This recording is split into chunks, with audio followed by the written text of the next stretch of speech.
Deuxième dimanche de carême, nous poursuivons notre exploration de ce petit mot, pardon, qui contient à lui seul tant de la complexité de l'âme humaine. Au cœur du procès des attentats du 13 novembre ou de celui de l'assassinat du père Hamel, on l'entend parfois ce petit mot au milieu des récits glaçants. Jamais de la part de ceux qui, au nom d'une idéologie folle, se sont crus légitimes à fracasser la vie de ceux et celles qu'ils ne connaissaient pas, avec qui ils n'avaient pas de conflit, ceux qui avaient juste la malchance d'être là au mauvais moment ou d'incarner un mode de vie contraire à leur vision des mondes. Boire un verre, assister à un concert, célébrer une messe. Le mot pardon, ce sont justement ces derniers, ou ceux qui les pleurent, qui l'évoquent, en parlant de leur chemin pour sortir la tête hors de cette violence ou pour constater leur impossibilité de l'accorder quand la violence qu'ils ont reçue se poursuit encore en salle d'audience. Bref, ça questionne, peut-on pardonner à un terroriste ? Une question bien sûr extrêmement difficile. Je vous rappelle que nous explorons cette délicate question du pardon tout au long de notre carême cette année. Bonjour à tous et bienvenue. Bonjour à vous, Victor Roire. C'est un plaisir de vous recevoir. Vous êtes journaliste et vous êtes l'auteur vraiment de ce livre remarquable. Comment pourrais-je pardonner ? C'est aux éditions de l'Observatoire. Je rappelle votre histoire. Vous faites partie des rescapés du Bataclan ce 13 novembre 2015. Vous avez été gravement blessé et ça, c'est vraiment un récit haletant et émouvant de ce qui s'est passé ce soir-là. Et puis, votre longue reconstruction pendant des mois, voire des années. Première question, puisque vous avez vraiment été blessé, ça a été dur, comment allez-vous ?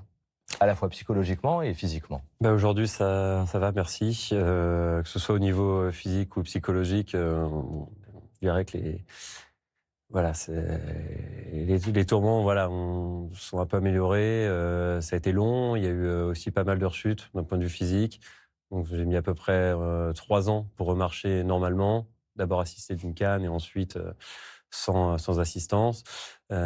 Psychologiquement, ça va mieux aussi. Aujourd'hui, j'ai la chance, et je me rends compte chaque jour de pouvoir vaquer à mes occupations, de vivre, de savourer cette vie que j'ai failli perdre ce terrible soir.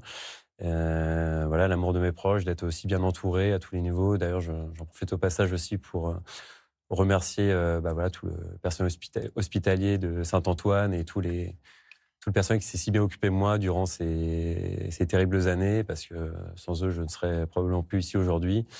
Et puis, remercier évidemment l'ensemble de mes proches, grâce à qui j'ai pu vivre cette terrible épreuve, malgré tout, de la meilleure des manières. Puisque, on se souvient des images, évidemment, de l'époque.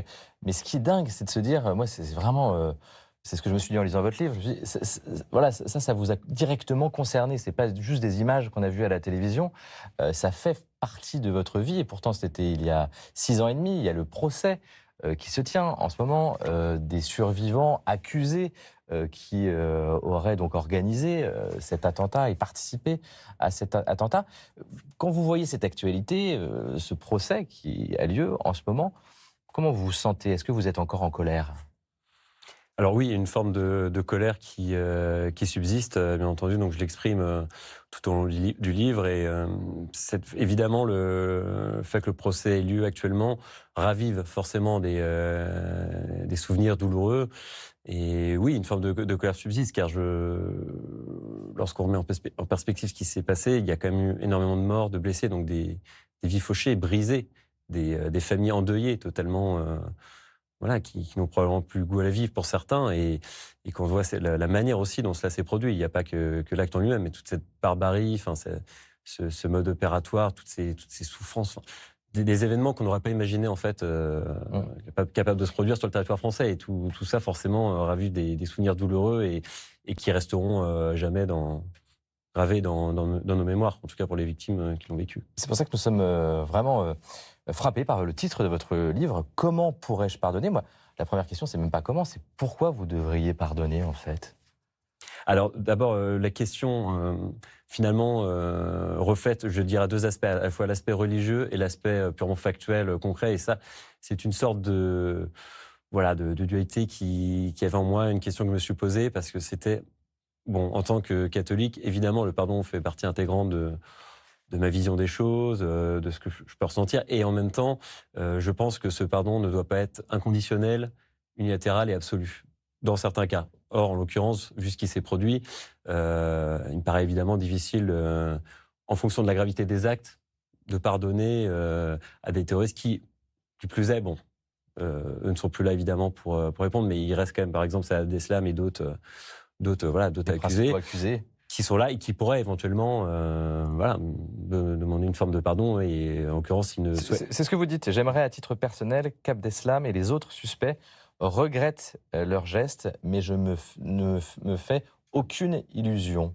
Pourquoi vous tenez à ce qu'ils regrettent leurs gestes? Qu'est-ce que ça vous apporterait, vous? Alors, tout simplement, juste pour voir si ces personnes, ces individus, ont encore une part d'humanité en eux.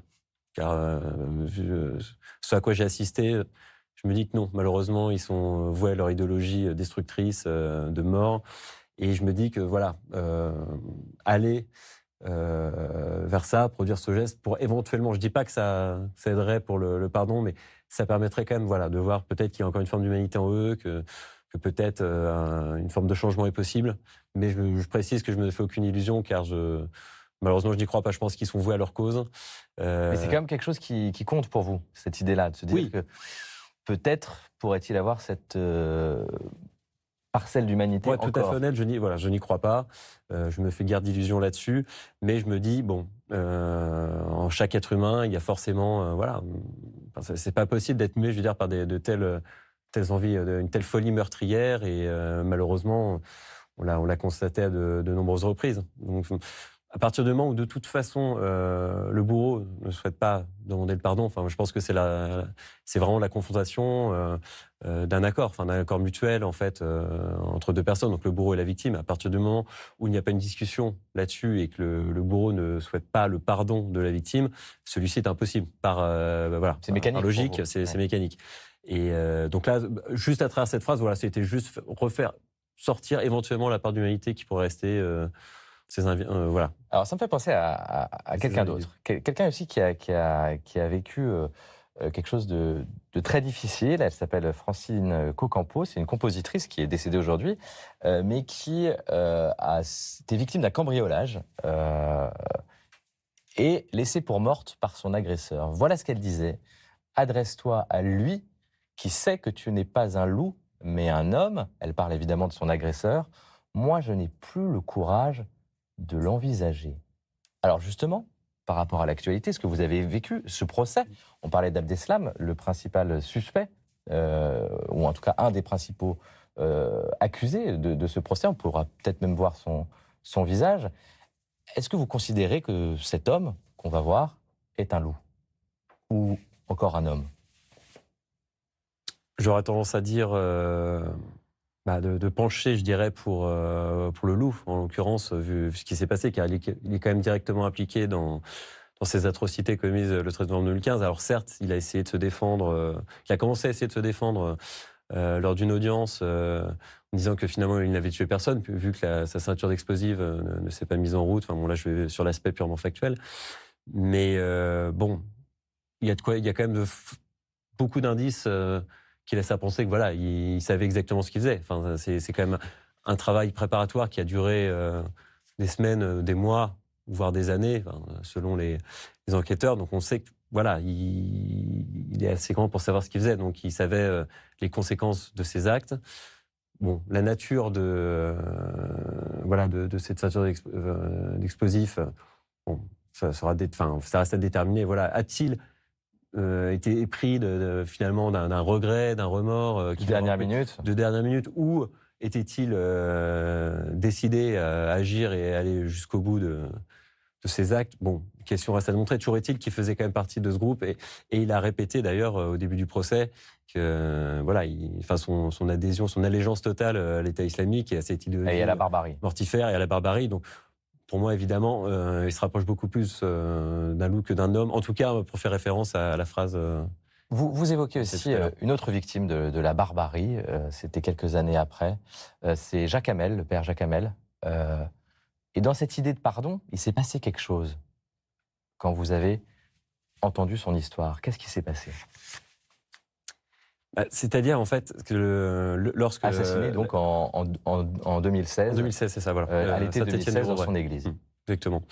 Et c'est justement, en fait, j'aborde dans mon livre cet attentat, car c'est ce qui m'a donné envie de parler finalement un peu de l'aspect religieux, de mes croyances finalement. Ça m'a permis de me recentrer sur moi-même aussi et de voir l'aspect religieux de ce qui s'était produit. Savoir par exemple quand j'ai failli mourir ce soir-là, à un moment quand j'ai l'impression qu'il n'y a plus d'espoir, que je vais malheureusement mourir, que je ne pourrai pas sortir avant l'intervention des forces de l'ordre. Voilà, je commence à envisager évidemment l'au-delà. Quelle vie y a-t-il après ça ? Et voilà, j'ai eu la chance de ne pas connaître encore cette réponse.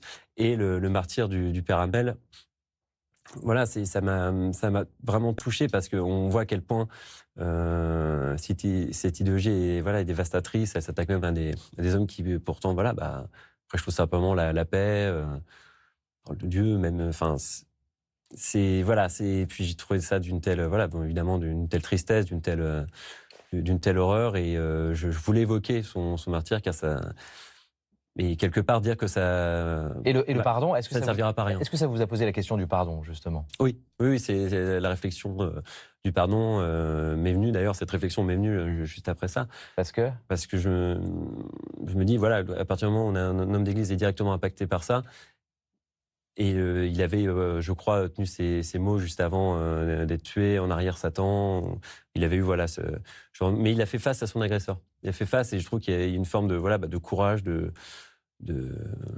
noblesse finalement incarnée par le martyr du père Hamel, ou finalement une forme de sacrifice aussi. Sacrifice face au bourreau auquel il a tenu, disons. Enfin voilà, même si malheureusement au vu des circonstances, l'issue semblait inéluctable, il a fait face à son agresseur. Et moi, quelque part, c'est ce que j'ai eu envie d'exprimer dans ce livre, c'est-à-dire le pardon est possible, mais pas dans ces circonstances, et il faut savoir se défendre lorsque l'on est agressé d'une manière virulente de cette manière, de cette violence absolue. Sûr que vous n'avez pas fait face à votre agresseur, enfin vous ne savez pas qui c'est exactement. Non, enfin moi dans mon cas personnel, on s'est tiré dessus, je me suis retrouvé blessé dans la fosse, et prier pour que je puisse m'en sortir, voir chaque minute défiler d'une manière assez lente, enfin avec toute cette horreur présente autour de nous. Donc évidemment, à partir de là, il y a comment dirais-je, la vie prend une tournure différente. Enfin, on se retrouve vraiment face à l'instinct de survie, l'aspect, je dirais, primitif, primaire de l'homme, en fait, qui ne cherche qu'à survivre. C'était tellement, probable que l'on se retrouve dans cette situation. Enfin, je veux dire, en France, à Paris, un vendredi soir, dans une salle de concert.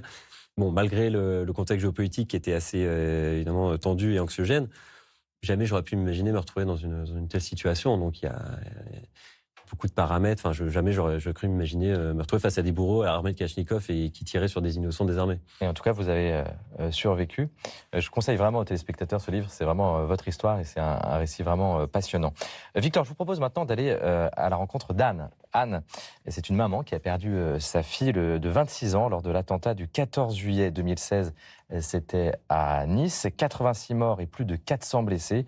Depuis, Anne s'engage pour honorer la mémoire de sa fille et des victimes. Regardez, c'est extrêmement touchant.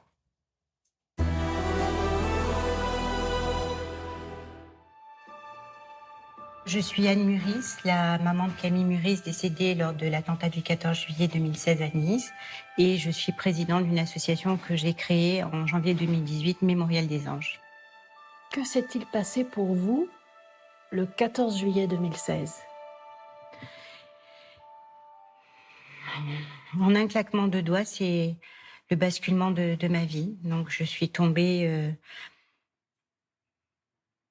dans un gouffre de désarroi, dans un gouffre d'errance, dans un gouffre de souffrance.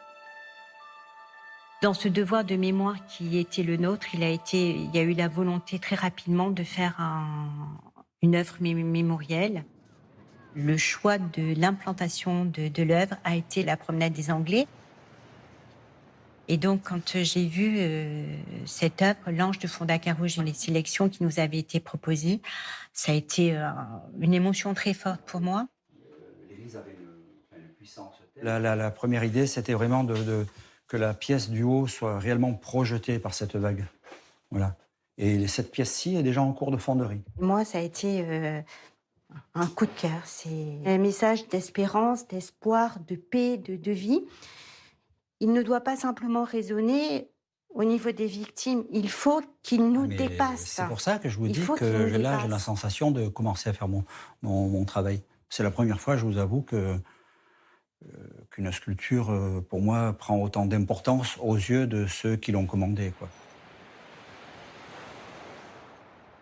À moi, ce qui me révolte, c'est l'irrespect qu'il y a à l'égard des victimes. Ça, c'est quelque chose qui me révolte énormément. C'est ces querelles que je qualifiais d'inhumaines et d'indécentes qu'il y avait au niveau de la ville, avec ce ping-pong au niveau des responsabilités. C'est la responsabilité de la ville, non, c'est la responsabilité de l'État.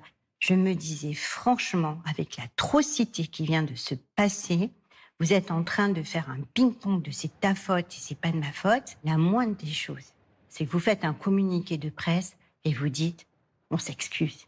Présentez vos excuses. Demandez en quelque sorte une sorte de pardon. Nous, on en fera ce qu'on veut, mais faites-le.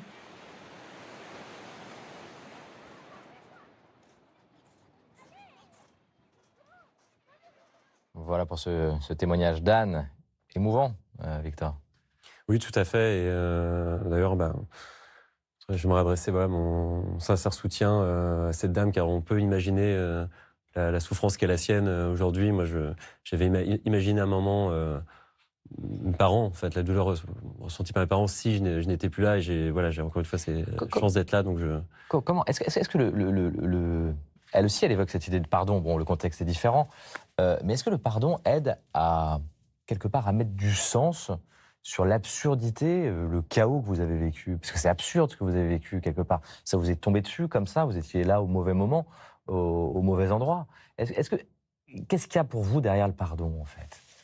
Alors oui, c'est un élément à la fois fulgurant, assez imprévisible et impossible à anticiper. Sur le pardon, oui, alors moi, je suis une fois très attaché à cette notion.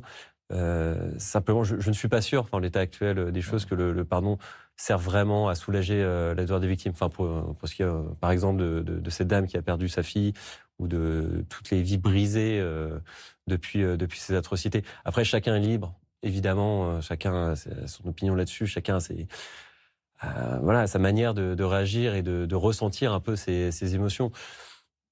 Je suis attaché au pardon, évidemment, dans quelles que soient les circonstances. Il m'est déjà arrivé tout au long de ma vie de demander pardon pour des choses qui me semblaient mal, que j'avais pu commettre. À l'inverse, on me le demande et je l'accordais, puisqu'il s'agissait de choses, je dirais, dérisoires et du quotidien, tout à fait. En l'occurrence, là, c'est extraordinaire. Là, c'est extraordinaire. C'est quelque chose qui sort, qui dépasse l'entendement. C'est une telle... on a du mal à réaliser. Moi-même, encore aujourd'hui, parfois, j'ai du mal à réaliser ce qui s'est réellement passé. Que j'ai vécu tout ça, qu'il y a eu de telles péripéties, à ce moment-là, et puis les années qui ont suivi. Ça reste quelque chose Ceci dit, d'inhumain et à la fois d'extraordinaire dans le mauvais sens du terme. On le comprend bien aussi dans votre témoignage. Je crois en la lumière, dites-vous. C'est ce que vous écrivez. Cette lumière, vous l'avez puisée où? Elle est venue d'où pour vous reconstruire, pour vous remettre en route? C'est une lumière intérieure, c'est quoi? Alors, il y a différents aspects. Il y a évidemment l'aspect, tout d'abord, médical, qui a été, tout le personnel qui a été évidemment extraordinaire et qui m'a permis de préserver ma santé. Il y a la famille, les proches, les amis qui ont été d'un soutien émotionnel et psychologique énorme, puisque dans ces moments-là qu'on a besoin de présence aussi humaine et de l'amour de ses proches. Je dirais que c'est un amour, un soutien qui s'est manifesté de différentes manières. Et oui, une sorte de lumière intérieure dans le sens où, lorsque l'on vit, en tout cas, moi, c'est mon interprétation des choses, lorsque l'on vit un tel événement, un tel choc, une chose de si violent, et lorsqu'on sent que la mort se rapproche et que finalement, la vie continue, oui, il y a cette croyance, cette forme de lumière intérieure, oui, qui me dit, quelque part, c'est comme si j'avais été sauvé. J'avais été sauvé comme si une forme de bonne étoile me protégeait, était intervenue. On a envie il y a évidemment l'aspect rationnel, je dirais, qui prévaut par rapport, aux événements factuels. Mais il y a évidemment l'aspect croyance qui rentre en ligne de compte. Ça vous a réconcilié avec j'ai envie de dire, le mauvais sort ou la faute à pas de chance? Est-ce qu'il y a ce travail de réconciliation avec les événements que vous avez fait qui a compté? Oui, disons qu'il y a une forme de...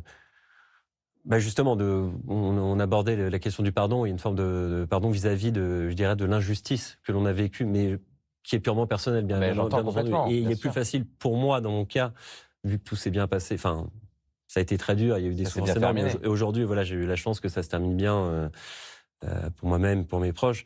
Mais voilà, de revoir, par exemple, le reportage concernant cette dame, ça arrive encore une fois des souvenirs douloureux et on n'a pas envie d'oublier. On ne peut pas oublier d'ailleurs. On ne peut pas oublier. Il est hors de question d'oublier toute cette violence, tout ce qui s'est passé, parce que malheureusement, ça peut recommencer. Et il est important tout d'abord, évidemment, d'honorer la mémoire des victimes. Mais il faut aussi pouvoir, je pense, être capable de pousser la réflexion sur les moyens qu'il faut mettre en œuvre pour éviter que ça se reproduise. Et en l'occurrence, je pense qu'il est important, du point de vue du pardon, de ne pas l'accorder de manière unilatérale, de manière absolue et de manière, je dirais,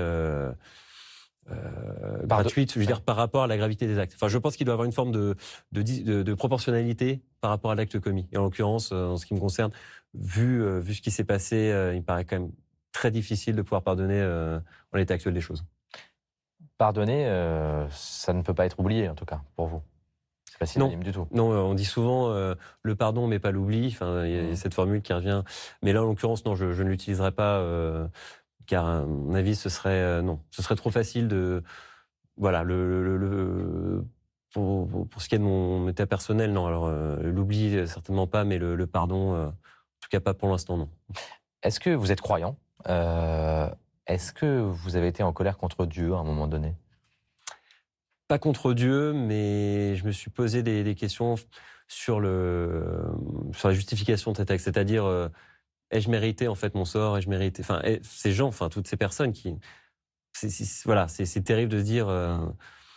Et en fait, non, j'ai pas été encore contre Dieu. J'étais tout d'abord en colère, évidemment, contre les auteurs de cet acte. Et d'ailleurs, il y a toujours une forme de colère. Je distingue d'ailleurs à ce titre la haine de la colère. Je pense Est-ce que si un jour, on a bien compris que les conditions ne sont pas du tout réunies pour un pardon, mais si vous arriveriez à accorder ce pardon, si la demande était faite aussi, est-ce que vous vous sentiriez libéré de quelque chose?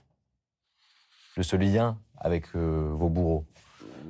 Pas forcément. Je pense, disons que l'aspect de liberté, je l'ai retrouvé à la suite de tout ça. Donc aujourd'hui, je le retrouve grâce à cette croyance qui m'anime, à cette vie que j'ai la chance de savourer chaque jour avec l'amour véhiculé autour de moi par mes proches et tout, et de retrouver une vie, je dirais, à la fois simple et en même temps avec cette piqûre de rappel qui me permet de profiter de chaque aspect et surtout de ne pas oublier aussi malgré tout, car ce terrible souvenir reste chaque jour et quelque part tant mieux, car il me permet aussi d'essayer je dirais, de vivre ma vie de manière plus intelligente, à la fois d'en profiter, mais aussi de jamais perdre de vue ce principe. Et moi, je pense, en fait, malheureusement, ça c'est mon côté un peu pessimiste, mais je pense qu'on n'en a pas terminé avec cette question. Et malheureusement, il risque d'y avoir d'autres victimes, d'autres personnes qui risquent de se retrouver dans des situations terribles ou de perdre un proche. Et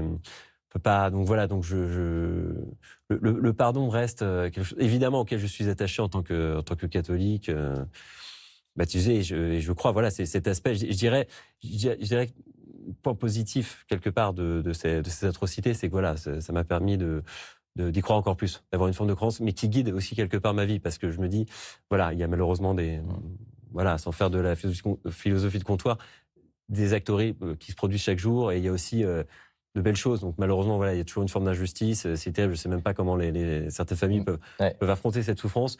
Mais j'ai la chance de pouvoir aujourd'hui... Vous l'avez exprimé en tout cas aujourd'hui. Merci Victor. Restez avec nous. L'émission se poursuit avec la culture, qui est représentée chez nous par Gladys Mariva. Bonjour Gladys. Bonjour. Alors pour commencer, un roman qui nous montre l'horreur de la guerre à hauteur d'enfant cette fois. C'est Voyage au bout de l'enfance de Rachid Benzine, l'histoire de Fabien, un petit enfant de Sarcelles, en région parisienne. Un jour, ses parents l'emmènent pour faire un voyage en Syrie, rejoindre l'organisation de l'État islamique. Pour Fabien, c'est un drame car ce jour-là, il devait réciter ses propres poèmes devant sa classe. La poésie de Prévert, l'école, ses copains, le football, c'est le monde de Fabien.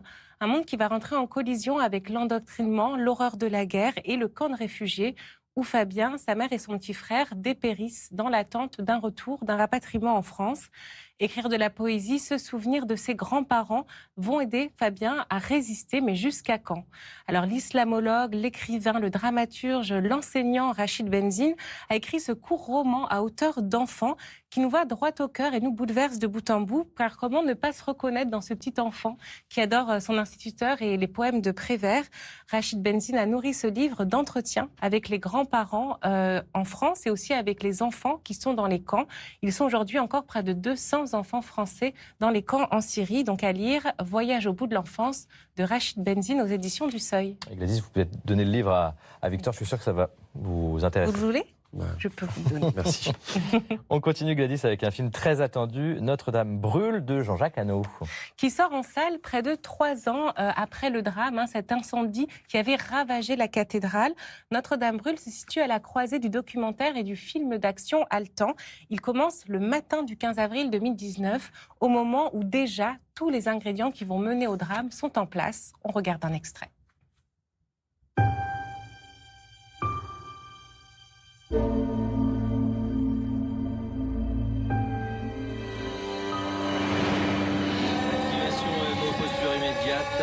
Anticipation, feu Notre-Dame.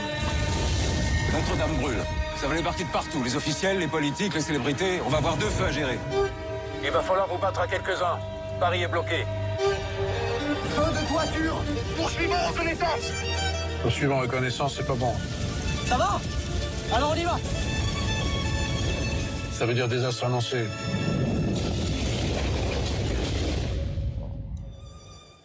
Waouh! Oui, waouh, c'est exactement ça, parce qu'avec ce film, on a de l'héroïsme, on a du spectacle, on a aussi de l'humour, parce qu'il y a ces petites scénettes comiques, ces petits intermèdes qui permettent de souffler un peu, parce que le reste du temps, on est scotché sur notre siège, complètement hypnotisé par le feu, par le bruit du feu, par l'image du feu. On suit l'enchaînement de tous les dysfonctionnements qui ont retardé l'arrivée des secours, des pompiers, puis leur arrivée compliquée dans une ville qu'on connaît bien, Paris, embouteillée. Leur mission va être double, sauver les reliques de la crucifixion qui sont à l'intérieur de Notre-Dame et sauver la façade des flammes. Cette nuit-là, il y a eu la technique, il y a eu l'héroïsme des pompiers, mais aussi quelque chose de magique, de mystique qui a peut-être sauvé Notre-Dame. C'est ce que nous dit ce film Notre-Dame brûle de Jean-Jacques Hano, en salle mercredi prochain. Voilà, une aventure également. Direction la Belgique, Gladys, maintenant où nous allons célébrer la messe dans quelques instants. À l'église Saint-Cyr-et-Judith de Senef, une église néo-romane de la fin du 19e siècle.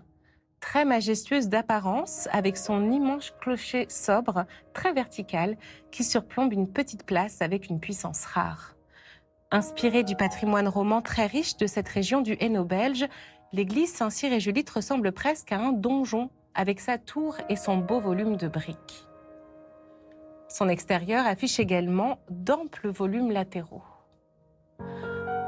À l'intérieur, l'architecte a réduit le décor très sobre pour ne plus avoir que des ronds qui s'interpénètrent. On a l'impression que le mur est une peau tendue sur le volume, très fine, presque évanescente. Si cette église évoque une chose aux paroissiens de Senef, c'est le volume des usines. L'architecte a en effet puisé dans l'apparence extérieure des hauts fourneaux de la région pour en faire l'expression du sacré. Merci Gladys, à dimanche prochain. Merci Victor, c'était un plaisir de vous avoir ce matin dans l'émission.